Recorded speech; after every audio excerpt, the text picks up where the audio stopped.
하나님 아버지와 우리 주 예수 그리스도로부터 오는 은혜와 평강이 여러분과 함께 하시길 바랍니다.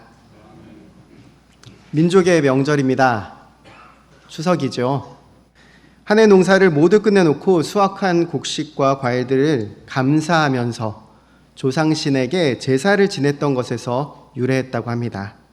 교회의 추수감사절과 비슷한 개념이겠죠. 그래서 제가 어릴 때 추석날 아침 큰 집에 가면 남자 어른들이 제사상에 절하면서 차례를 지내고 있었던 것을 기억하곤 합니다. 그때 어린 마음에 이런 생각을 했었어요. 그런데 왜 여자들은 절을 안 하는 거지? 여자들은 주방에서 전도 부치고 음식도 많이 만들고 또 설거지도 다 맡아서 하는데 절하는 곳에는 들어가지도 못하더라고요. 그런 풍경이 이상하다고 생각했던 건 국민학교 다닐 때까지 그랬던 것 같고요. 좀 더 크고 나서는 그런 풍경을 저도 모르게 당연하다고 생각했던 것 같습니다. 저에게 추석은 그저 TV를 보면서 친척들과 수다를 떨고 또 맛있는 음식을 먹고 어른들이 주시는 용돈을 받는 그런 즐거운 날이었던 걸로 기억하고 있어요. 추석의 차례상이 사실은 폭력을 재생산한다는 것을 알게 된 건 어른이 되고 나서부터였습니다. 노르웨이의 평화학자 요한 갈퉁은 평화를 적극적 평화와 소극적 평화로 나누었는데요. 소극적 평화는 물리적인 폭력이 없는 상태라고 합니다. 주먹질, 쌈질이 안 일어나면 평화로운 상태라는 것이지요. 하지만 주먹질과 쌈질이 없다고 해서 정말 평화로운 것일까요? 아니죠.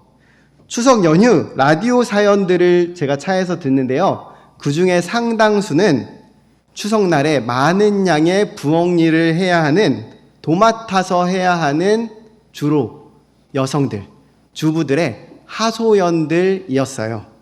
그걸 웃음으로 승화시키는 사연들이 정말 많았던 것 같습니다. 추석날에 물리적인 폭력은 없지만 성차별에 따른 구조적 폭력이 있는 것입니다.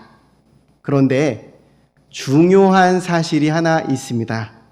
물리적 폭력과 구조적 폭력을 가능하게 하는 것은 바로 문화적 폭력이라는 거예요. 제사상에 여성은 절할 수 없잖아요. 그건 사실 여성은 온전한 존재가 아니야 라는 메시지인 것입니다.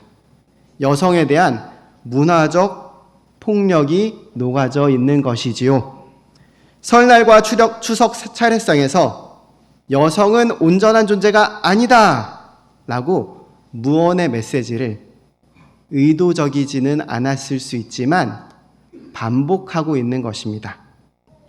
이게 다시 여성들만 부엌 노동을 해야 되는 구조를 정당화시켜주고요.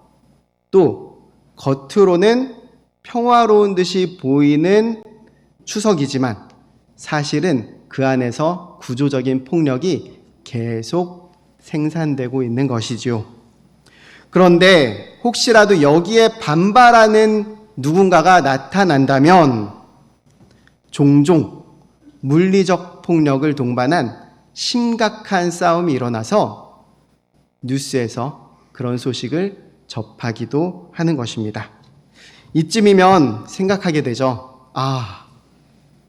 누군가 이 제사를 멈춰주면 참 좋을 텐데, 그게 시아버지가 되었든 시어머니가 되었든 아니면 남편이 되었든 간에 이 제사만 멈춰주면 살만할 텐데, 그런데 남편을 비롯해서 어느 누구도 이 제사를 용기 있게 멈춰주는 사람이 마땅히 없습니다.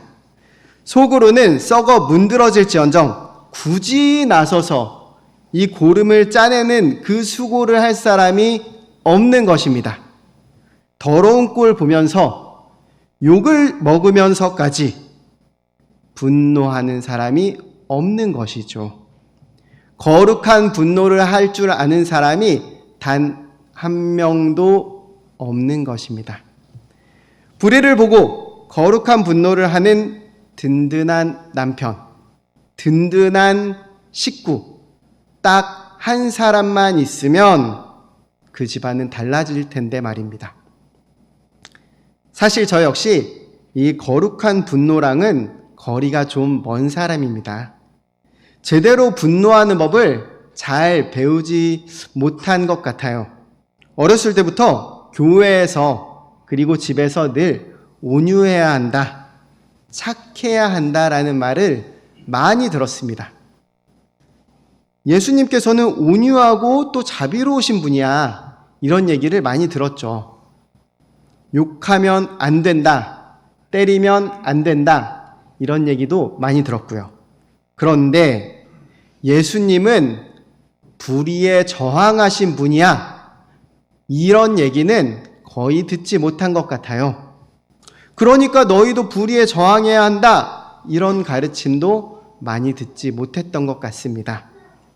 교회에서 항상 봐왔던 주보 그림에 예수님은 약간의 미소를 입에 띤 인자한 표정으로 평화롭게 양떼들을 거닐면서 데리고 다닐 뿐이었죠. 그런데 제가 여러분에게 나누어 드린 그림들 중에 안쪽에 펴보시면 지오토 디 본도네라는 1300년대 화가가 그린 성전에서 환전상을 쫓아냄 이라는 작품에 나온 예수님의 모습은 어떻습니까? 분노가 머리 끝까지 치밀어 오르는 듯한 표정에 당장이라도 죽방을 한 대 갈길 것 같은 그런 표정을 짓고 계시지 않습니까? 나와는 상관없는 듯이 고고한 그런 삶을 사셨을 것 같은 예수님이 이 진흙탕 같은 내 삶의 현장 한가운데로 뛰어 들어온 것 같은 그런 느낌이 듭니다. 사실 이 지오토 디 본도네라는 화가가 바로 르네상스 시대를 본격적으로 연 그런 화가예요. 레오나르도 다빈치가 가장 존경하는 화가였다라고 합니다. 르네상스 이전 중세 미술에서는 이런 종교화를 그려도 인물의 표정을 통해서 감정을 생생하게 전달하지 못했어요. 또 인물의 옆모습 그리고 뒷모습을 그리지도 않았습니다. 지금은 누가 멀리 있고 또 가까운지에 따라서 인물을 크고 작게 그리는 게 너무나 당연하잖아요. 중세에는 그런 사실적인 표현은 전혀 중요하지 않았어요. 하늘도 파랗게 그리지 않았습니다. 왜냐하면 하늘이란 공간은 하나님의 영광이 가득 찬 공간이기 때문에 금색을 칠해야 된다. 그래서 전부 다 금색으로 칠했죠. 인물들은 그냥 정보를 전달할 정도로만 그리면 되었다라고 합니다. 그러다가 이 지오토 디 본도네 시작한 겁니다. 인간의 표정을 통해서 분노와 슬픔을 표현하고 또 파란 하늘을 그리고 원근법을 사용하고 명암을 넣어서 세상을 더 사실적으로 그렸어요. 한마디로 인간의 시각으로 인간의 그림을 그리기 시작한 것입니다. 이 점이 신기하지 않습니까? 덕분에 우리는 예수님의 신성만이 아니라 인성까지도 종합적으로 이해할 수 있게 된 것이죠. 거룩한 분노를 바라는 그런 예수님을 말입니다. 그런데요, 왜 예수님은 이렇게 멱살을 잡고 주먹질을 할 정도로 화가 나셨던 것이었을까요? 예루살렘이 예루살렘이라는 그런 이름을 갖기 전 여부스 사람들이 사는 산성이었을 때 유다의 왕이었던 다윗은 그곳을 정복하려고 군사를 이끌고 갔습니다. 여부스 사람들은 그곳은 산성이고 난공불락의 요새라고 생각했어요. 아무도 정복하지 못할 거야, 이렇게 생각했죠. 다윗에게 전가를 보내서 조롱합니다. 너는 절대 여길 들어오지 못할 거야. 우리가 눈 먼 사람들과 다리 저는 사람들을 보내서 싸우게 해도 너 정도는 이길 거야. 여부스 사람들이 다윗을 모욕하고 또 조롱했던 것입니다. 다윗은 열이 치밀어 올랐어요. 화가 났죠. 하지만 거기서 그치지는 않았습니다. 산성을 자세하게 관찰하기 시작했죠. 그곳 사람들의 삶을, 그리고 그곳 사람들의 산업을 지탱하는 한 가지가 있다는 사실을 알아낸 것입니다. 그것은 바로 물이었습니다. 산 어디선가 솟아나는 샘물이 있어서 그 샘물을 산 정상으로 끌어올려 마을에 공급하고 있다라는 사실을 알았던 것이죠. 다윗은 명령을 내립니다. 물 길어 올리는 바로 그 길로 올라가서 다윗의 마음에 미워하는 다리 저는 사람과 그리고 눈 먼 사람들을 모두 쳐라. 그래서 앞으로는 다리 저는 사람과 눈 먼 사람들을 이 집에 들어오지 못할 거라는 속담이 있도록 만들어 주어라. 가장 먼저 올라가는 자는 장군으로 삼을 것이다. 이 명령을 받고 가장 먼저 올라간 사람은 요압이었습니다. 요압은 그 공으로 장군이 되었습니다. 그리고 그곳은 다윗의 나라의 새로운 수도가 되었죠. 바로 다윗성 예루살렘 말입니다. 그 후에 실제로 눈먼 사람들과 다리 저는 사람들이 예루살렘에 들어가지 못했는지는 정확하게 알 수 없어요. 오히려 사울의 손자이자 요나단의 아들이죠. 무비보셋은 어릴 때 사고로 두 다리를 모두 저는 사람이었는데 다윗의 식탁에서 평생토록 식사를 같이 했습니다. 평생 예루살렘에서 산 것이었죠. 다윗의 발언은 정말로 장애인을 차별하기 위해서 했다라고 보기보다는 여부스 사람들의 모욕을 되갚아 주겠다라는 의지 정도로 해석하면 될 것 같아요. 사실 역으로 여부스 사람들의 그 모욕을 통해서 당시 여부스 사회의 계층 구조가 어땠는지를 생각해 볼 수 있는데요. 여부스 계층 구조의 맨 하단에 바로 다리 저는 사람들, 눈먼 사람들로 대표되는 장애인들이 있었다라는 것입니다. 우리 사회의 제일 약한 사람들, 그들을 보내서 너를 이기겠다라고 모욕한 거예요. 물론 그때는 장애인들에 대한 존중하는 그런 인권 개념이 없었을 것이지요.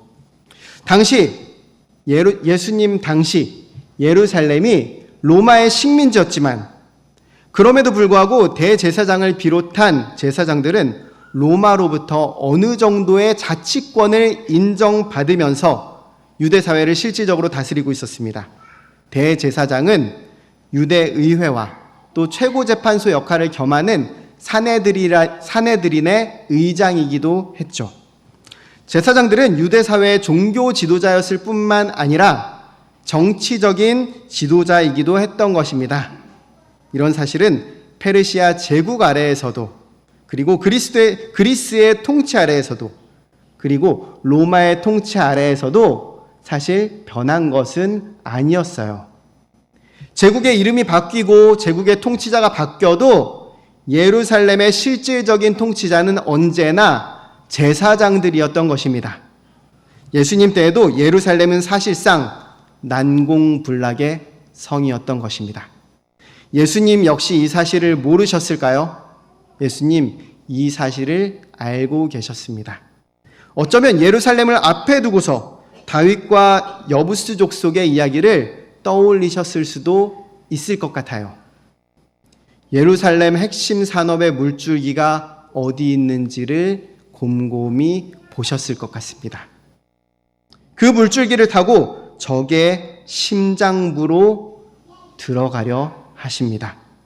예루살렘의 핵심 산업은 바로 속죄 산업이었습니다. 유대인 남자라면 누구나 20세에서 50세 사이에 일생에 한 번 성전세로 은 7.2g의 무게에 해당하는 두로 반세겔이라는 것을 은화를 내야 했어요. 출애굽기 3장 15절에서 모든 유대인 남자들은 생명값으로 그 반세겔을 내라고 했었기 때문이죠. 문제는 당시 로마 제국에 통용되던 화폐가 반세겔이 세겔이 아니었다는 것입니다. 데나리온이었어요. 그거는 은 4g 정도의 무게에 해당하는 거였는데요. 무게가 성경에 쓰여져 있던 것과 세겔과 맞지 않았기 때문에 성전에서는 데나리온을 받지 않았습니다. 그걸 그대로 낼 수가 없었어요. 그래서 예루살렘 성전에는 바깥들에 환전상들을 두기 시작했습니다. 데나리온을 세겔로 바꿔주는 환전상이었죠. 환전상들은 지금 돈 40에서 50만 원 정도에 해당하는 이 데나리온을 바꿔서 반세겔로 환전해 주는데요. 8%의 수수료를 받았다고 합니다. 그런데 이 성전세가 1년에 한 번이면 참 다행일 텐데 매년 3분의 1 세겔씩 내는 성전세를 또 별도로 내야 했다고 합니다. 이렇게 성전세는 사실 속죄의 의미를 포함하고 있는 거였어요. 속죄의 명목으로 바치는 성전세, 게다가 레위인과 제사장들에게 11조의 명목으로 바치는 11조, 이 두 가지 모두 성전 창고에 쌓이기 시작했습니다. 제사장들은 이것들을 가지고 희생제사에 필요한 각종 비용을 사용하기도 했고요. 또 제사를 수행하는 사람들의 생계비로 사용하기도 했습니다. 성전과 성벽 건축 사업에도 사용하기도 했어요. 그런데 그러고도 돈이 계속 쌓이기 시작했습니다. 돈이 계속 쌓이자 급기야는 이자를 받고 돈을 빌려주는 사업을 시작하기도 했습니다. 성전의 문서 보관서에 사람들의 빈문서가 쌓이기 시작했죠. 가난한 사람들의 삶은 까맣게 타들어가고 있었습니다. 속죄산업이 순례자들을 위한 관광산업을 만들어내고 또 건설업을 만들어내고 금융업과 대부업을 만들어냈죠. 그 시작은 바로 제사, 속죄 산업이었습니다. 제사장들을 비롯한 일부 계층은 이 산업으로 인한 이익을 누리고 있었지만 많은 가난한 사람들이 성전을 바라볼 때는 경제적 부패의 상징이요, 착취의 상징으로 바라볼 수밖에 없었죠. 우리나라 제사 문화가 그렇듯이 예수님 당시 예루살렘 성전 역시 사회 계층에 따라서 들어갈 수 있는 한계가 그어져 있었는데요. 성전 바깥의 이방인들이 들어올 수 있는 곳입니다. 그리고 여인들이 들어갈 수 있는 곳이죠. 또 이스라엘의 뜰, 유대 남성들이 들어갈 수 있는 뜰입니다. 그리고 지성소, 제사장만 1년에 한 번 들어갈 수 있는 곳이죠. 구분되어 있었습니다. 사회적 계층 구조에 따라서 이 제사 공간에 명확하게 반영되어 있었던 것이죠. 문화적 폭력이 구조적 폭력을 만든다고 말씀드렸죠. 성전 제사로 수많은 사회적 이익을 만들어내고 있는 것처럼 보였지만 그것은 사실 누군가의 희생과 눈물 아래 이루어져 있는 것이었습니다. 다만 그 눈물과 희생을 아무도 보지 못하고 있었을 뿐이죠. 아무도 이것을 멈출 엄두조차 내지 못하고 있었습니다. 우리도 그렇잖아요. 추석상에 차례를 두고 상차림을 두고 그리고 설거지를 두고 벌어지는 불의에 찍소리도 못하지 않습니까? 너무 소소한가요? 그럼 이런 건 어떻습니까? 군대에서 벌어지는 내리갈굼, 회사에서 벌어지는 부조리한 관행, 교단에서 벌어지는 불합리한 일들. 그런데 예수님은 이걸 그냥 보고만 있지 않으셨습니다. 불의를 보고 거룩한 분노를 참지 않으십니다. 예술적으로 행동하셨어요. 예술 테러리스트가 되신 것이죠. 요즘 핫한 예술가 로버트 뱅크시처럼요. 예술이란 그런 겁니다. 불편한 사람은 편안하게 만들고 편안한 사람은 불편하게 만드는 것이죠. 교회 용어로 다시 바꿔볼까요? 예언적 행동이라고 말할 수 있을 것 같아요. 시원하게 환전상들의 상을 엎어버리셨고요. 비둘기 파는 사람들의 자리를 엎어버리셨습니다. 무언가를 파는 사람들 뿐만 아니라 사는 사람들도 쫓아버리셨어요. 일순간이지만 속죄산업 전체가 멈춰버린 것입니다. 예수님은 왜 이런 교양 없는 행동을 하셨을까요? 예술에 해설이 없으면 어렵죠. 그래서 예수님께서 해설을 덧붙여 주십니다. 내 집은 기도하는 집이라고 불릴 거라고 했어. 그런데 너희가 강도의 소굴로 만들었구나. 여기에는 당시에 예언 좀 안다, 예술 좀 안다 하는 사람이라면 들으면 척하고 알아듣는 힌트가 있었습니다. 첫 번째는 기도하는 집이고 두 번째는 강도의 소굴입니다. 기도하는 집은 이사야 56장에 나오는데요. 이사야 56장 1절에서 8절 내용을 간략하게 요약하면 이렇습니다.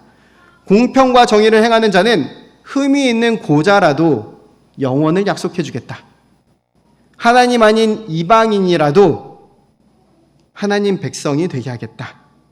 그리고 성전에서 그들의 제사를 받고 그들의 기도를 듣겠다라는 것입니다. 기도는 그저 하나님께 말하는 행위가 아니라는 것입니다. 하나님 앞에서 살아가는 그 삶이 전제되어야 한다는 것이죠.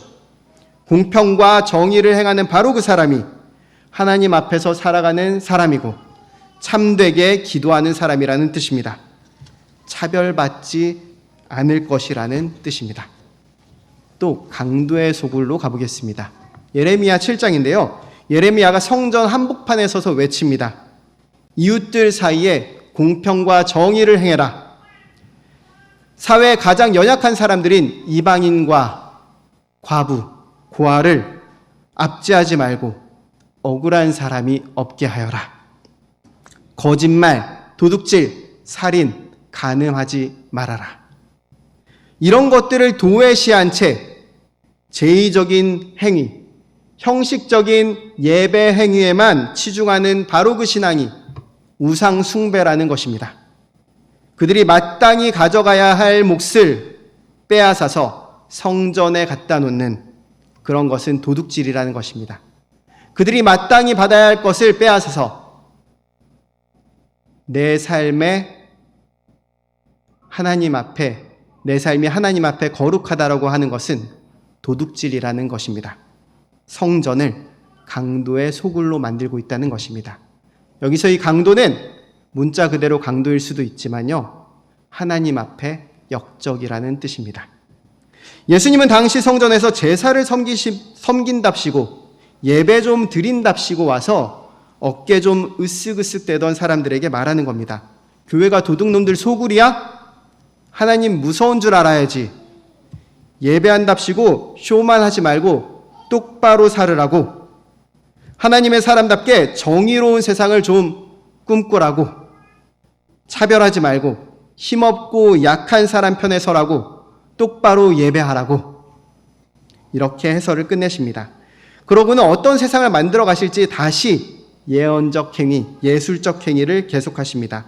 성전에 눈먼 사람, 다리 저는 사람이 있었습니다. 예수님께 나옵니다. 화려하게 거행되던 제사가 멈췄을 때, 예배가 멈춘 바로 그 순간에 성전에 마땅히 회복되어야 할 사람이 있지만 아무도 주목하지 않았던 바로 그 사람이 보입니다. 제사장과 성전을 둘러싼 모든 사람들의 불의가 드러납니다. 우리 역시 그렇죠. 바쁘게 교회 예배당 한번 왔다 갔다 하면서도 정작 내가 만난 이웃의 얼굴 한번 찬찬히 보고 드리워진 그늘 한번 헤아려 볼 시간이 없습니다. 앞날이 캄캄한 친구가 내게 말 한번 붙여볼라 치지만 빽빽한 내 마음 이미 저만치 걸어가곤 하죠. 든든히 설 두 다리 없어 비틀비틀 오늘도 힘겹게 견디는 친구, 어깨 좀 걸어달라 말할까 무서워서 불이 나게 달려가곤 합니다. 그 얼굴 볼 시간 없는 내가 눈먼 사람이 아니면 뭐겠습니까?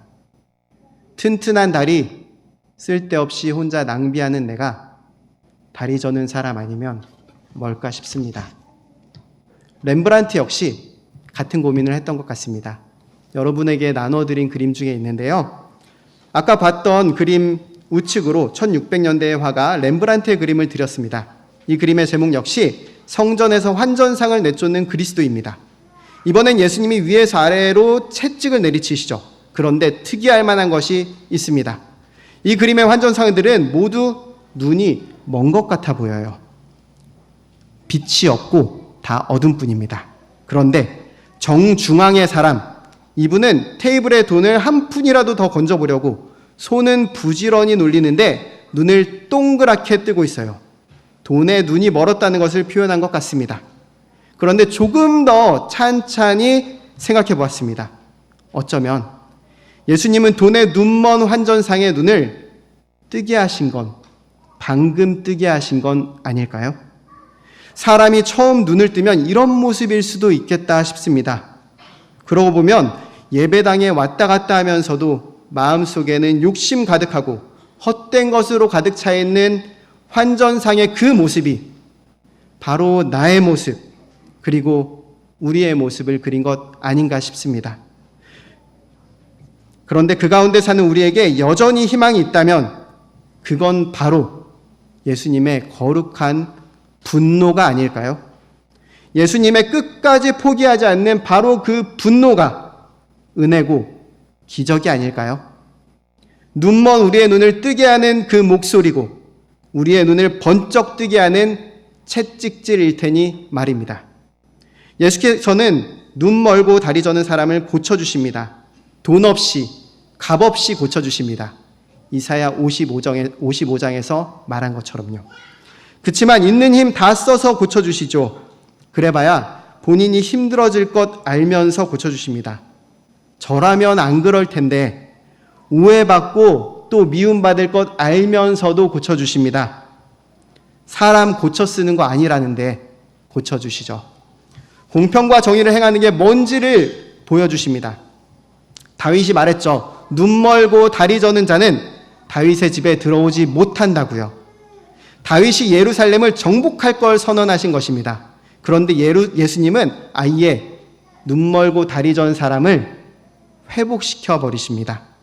그들은 더 이상 성전 계층 구조의 맨 밑바닥에서 차별받으면서 지낼 필요가 없다는 것입니다. 예수님이 성전의 속죄 산업을 완전히 멈추기로 하셨고요. 고통받는 이들을 위해서 속죄를 끝내기로 하셨기 때문입니다.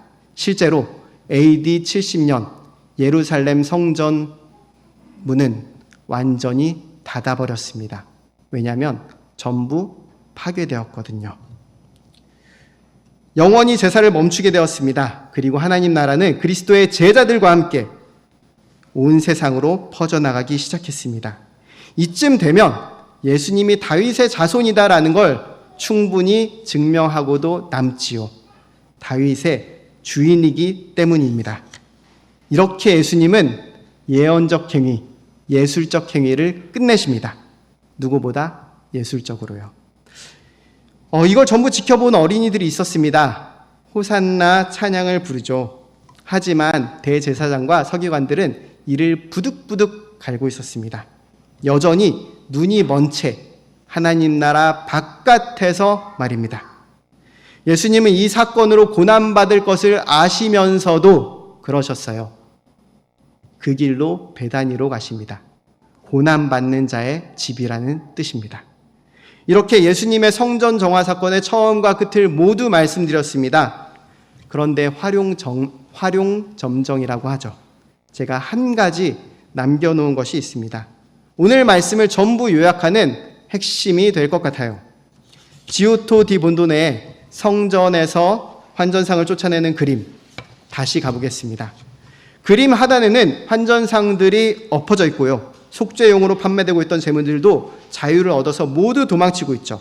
소는 왼쪽으로, 양은 오른쪽으로 가고 있습니다. 그런데 이 와중에 예수님의 거룩한 분노를 한 몸에 받고 있는 사람, 그 사람은 사실 보라색 옷을 입었는데요. 예수님 오른쪽에 있는 사람이죠. 예수님이 왼손으로 이 사람 옷깃을 잡고 오른손으로 죽방을 날리려고 하고 있습니다. 그런데 왜 하필 이 사람일까요? 제 생각엔 지오토가 마태복음이나 마가복음을 엄청 자세하게 읽었던 것 같아요.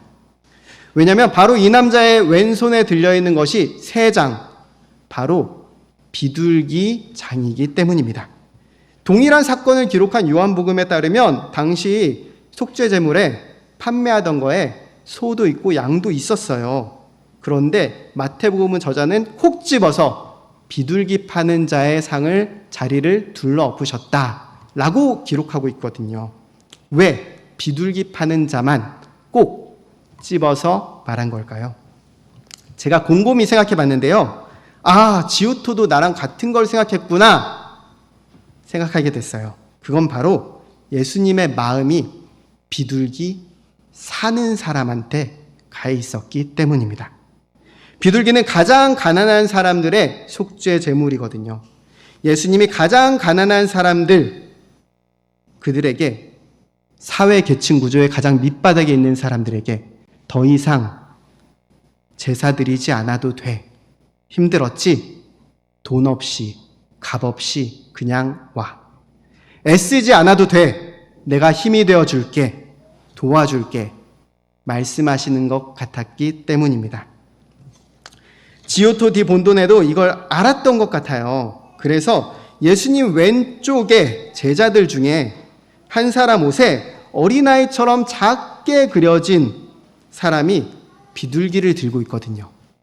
이게 사실 원근법이 서툴러서 잘못 그린 거라고 하는데 어쨌든 이 작품에서 예수님은 바로 그 비둘기를 들고 있는 가난한 사람, 어린아이같이 작고 연약한 그 사람을 위해서 그렇게 불같이 화를 내고 계신 것 같습니다. 또 이렇게 말씀하시는 것 같아요. 예수님의 제자들, 너희들 바로 그 가난한 사람들의 눈물을 닦아주고 보호해 주어야 할 사람들이다 라고 말하는 것 같습니다. 그렇게 보면 원근법이 서툴러서만은 아닌 것 같다라고 또 추측해 봅니다.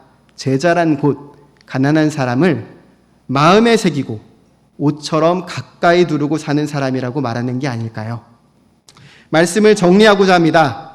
우리 역시 매주 예배하는 삶을 살죠. 교회에 나와서 죄를 고백하고 용서의 선언을 듣습니다. 말씀을 듣고 성찬을 받고 집으로 돌아갑니다. 그런데 우리 각자는 하나님께 예배한다고 하지만 정작 우리의 마음이 섬기는 것이 무엇인지는 결국 우리의 각자의 삶과 이웃과의 관계 속에서 나타나기 마련이죠. 그건 사실 탐욕일 수도 있고 거짓일 수도 있고 간음, 살인일 수도 있습니다. 어쩌면 고상한 목적과 아름다운 이름으로 포장되어 있을 것입니다. 자기의 지위와 이익을 보전하기 위해서 작은 사람들의 눈물을 외면하고 차별의 담을 쌓았다면 그리스도의 분노를 기억하시길 바랍니다. 자기의 안락함과 성공을 보전하기 위해 눈앞이 캄캄한 사람들과 삶의 토대를 전부 잃어버린 사람들을 외면해왔다면 그리스도의 분노를 기억하길 바랍니다. 저와 여러분을 끝까지 포기하지 않으시고 거룩한 분노로 찾아오시는 그분의 음성에 귀를 기울이기 바랍니다. 그러면 눈을 뜨게 될 것입니다. 저와 여러분의 삶이 그분 앞에 비둘기조차 드릴 수 없는 그런 초라한 모습이지만 그분 돈 없이 값 없이 저와 여러분의 삶을 안아주시고 또 회복시켜 주실 것입니다. 눈을 들면 저와 여러분의 삶을 지키고 보호하시는 예수님의 등이 보일 것입니다. 여러분을 지키기 위해서 싸우고 계시는 등입니다. 그리고 어느새 그 든든한 등 따라 걸어가는 제자의 삶을 살아가게 될 것입니다. 두려워하지 맙시다. 정의를 행하고 자비를 베풀며 그리스도와 동행해 봅시다. 그리고 이 땅에 하나님 나라가 충만하게 임하기를 꿈꾸며 살아갑시다. 그리하면 모든 이해를 넘어서는 그리스도 예수의 평강이 여러분의 마음과 생각을 지키실 것입니다. 다 같이 오늘 말씀을 붙들고 기도하겠습니다.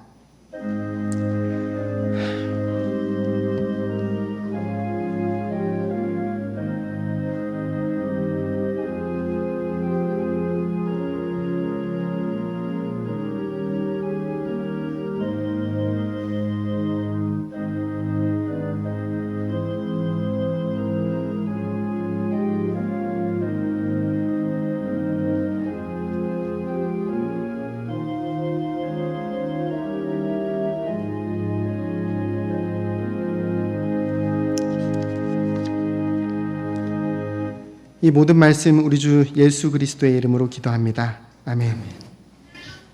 이제 다 같이 봉헌송 찬송하며 봉헌하도록 하겠습니다.